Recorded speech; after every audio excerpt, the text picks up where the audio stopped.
आज मेरो 150 पुगिसकेको छ अनि म चाहिँ गोकर्णतिर गइरहेको छु रनिङ गर्न।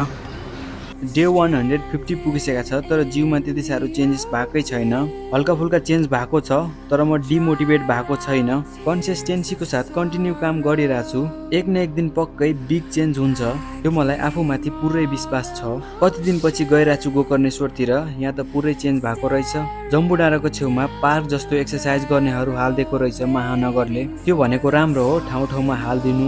वर्कआउट एक्सर्साइजहरू भनेको कुरा सबैले गर्नुपर्छ, अरूको लागि नभए नि आफ्नो लागि गर्नुपर्छ।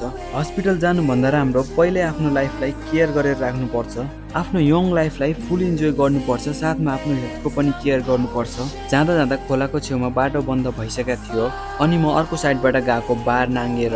अनि म के भन्दै थिएँ, आफ्नो यङ लाइफलाई इन्जोय पनि गर्नुपर्छ, साथमा आफ्नो हेल्थको केयर पनि गर्नुपर्छ। किनभने आफ्नो हेल्थ राम्रो छ सबै चिज छ होइन, जब हेल्थ नै राम्रो छैन भने केही पनि छैन क्या। हुन त जन्म भएपछि एक दिन मान्छे मरेर जाने नै हो, मृत्युको ठेकान हुँदैन, कहिले आउँछ थाहा छैन। त्यही पनि बाँचुन्जेलसम्म फिट एन्ड फाइन भएर बाँच्नुपर्छ। Good life, big dream, stay positive, stay hard. आफूले सोचेको कुरामाथि कन्सिस्टेन्सीको साथ काम गरिराख्नुपर्छ, चाहे रिजल्ट देखोस् या नदेखोस्, कन्टिन्यू काम गरिराख्नुपर्छ। बिचमा चाहिँ छोडेरै जानु हुँदैन। बिचतिर यदि ध्यान भट्क्यो भने रिमेम्बर गर्नुपर्छ म किन स्टार्ट गरेको थियो भनेर। बाई बाई, टेक केयर, आफ्नो हेल्थको केयर गर्नु होला।